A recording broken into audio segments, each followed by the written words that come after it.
Are you ready for this?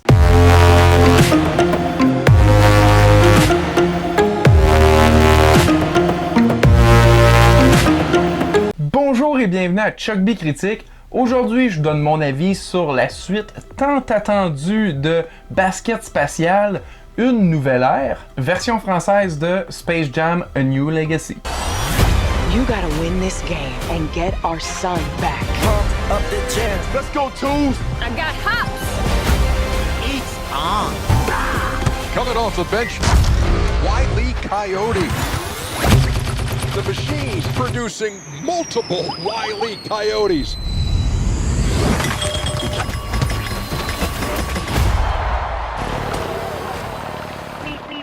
Well, that happened. Ça raconte l'histoire d'un célèbre athlète de basketball qui se voit propulsé dans le monde des Looney Tunes et qui est forcé de jouer une partie de basket aux enjeux importants. Et donc, si vous avez vu l'original, Basket Spatial, eh bien, c'est un peu la structure de ce film-là qu'on voit dans sa suite. Et ça, malgré tous les efforts qui sont mis en place afin de rendre le tout différent, mais pour moi, ça n'a pas vraiment fonctionné. Mais je dois avouer quand même que j'ai jamais vraiment trippé sur Space Jam. C'était vraiment plus Roger Rabbit, mon jam. Et je dirais même plus Monkey Bone.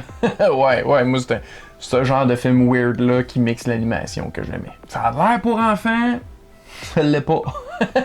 By the way, si vous avez pas vu ça, à écouter. Bref, tout ça pour dire que j'ai jamais vraiment été un gros fan de ce film-là. Je l'ai vu quelques fois dans ma jeunesse, mais j'ai jamais vraiment eu envie de le réécouter plus vieux. Et ça, même avant la sortie de sa suite. Donc, ça montre un petit peu mon niveau d'intérêt et d'amour sur cette franchise-là. C'est vraiment pas un film affreux. Je pense que les jeunes enfants pourraient quand même aimer ça. Mais moi, ça m'a pas vraiment satisfait. Et ça, malgré la multitude de caméos de tous les personnages de tous les univers de Warner Brothers. Avant même d'avoir vu le film, j'avais entendu dire que c'était un peu un Ready Player One des pauvres. Et à ça, je dirais que c'est pas entièrement vrai, parce que c'est pas que ça le film, mais cette partie-là, ouais, ça fait un peu ça. Parce qu'on sent pas vraiment qu'il y a une raison d'être que ça soit là, autre que pour juste nous forcer à peser sur pause puis regarder dans la foule. Et la foule en question est composée dans le background en arrière de personnages en CGI, mais pour les plans plus rapprochés, ben, ils ont comme juste été chercher des cosplayers puis ils les ont mis à l'écran. Pis c'est pas du mauvais cosplay, vraiment pas, là. Tu serais d'un Comic-Con avec tout ça, tu serais prêt, là. Mais d'un film, comme pour faire comme si c'était vraiment des personnages de ces univers-là,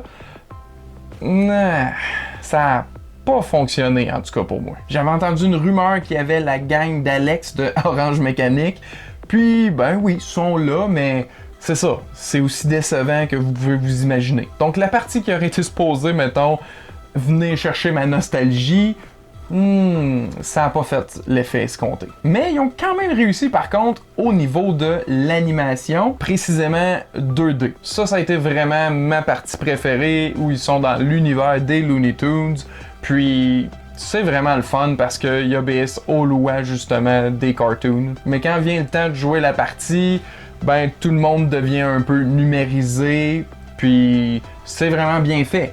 Mais ça a moins d'intérêt visuel pour moi que quand on revient avec un style classique le temps d'un instant. Mais quand même, je dois dire, ils vont probablement réussir à vendre beaucoup de toutous avec ces versions-là des Looney Tunes. C'est une comédie familiale et donc, comme tout film de ce genre qui se doit, ben, il y a une petite morale à deux sous qui est pas nécessairement mauvaise, mais pas nécessairement non plus très bien amenée. Et parlant d'affaires inutiles, ben, le jeu de LeBron James, il est pas mal égal à celui de Michael Jordan dans le premier film. Mais pour contrebalancer, il y a Don Cheadle qui lui, ben, s'amuse comme un fou.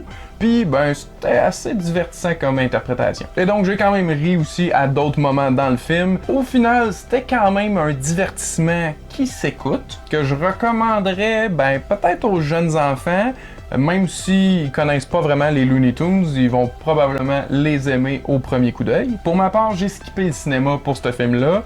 il y avait quand même 3 films qui sortaient en fin de semaine. Donc je serais tenté de vous recommander de l'écouter sur HBO Max. Mais en même temps, vous ferez bien ce que vous voulez parce que si vous aimez cette franchise-là, je pense que vous voudrez le voir sur le plus grand écran possible. Alors, si vous l'avez vu, ben j'aimerais ça savoir qu'est-ce que vous en avez pensé.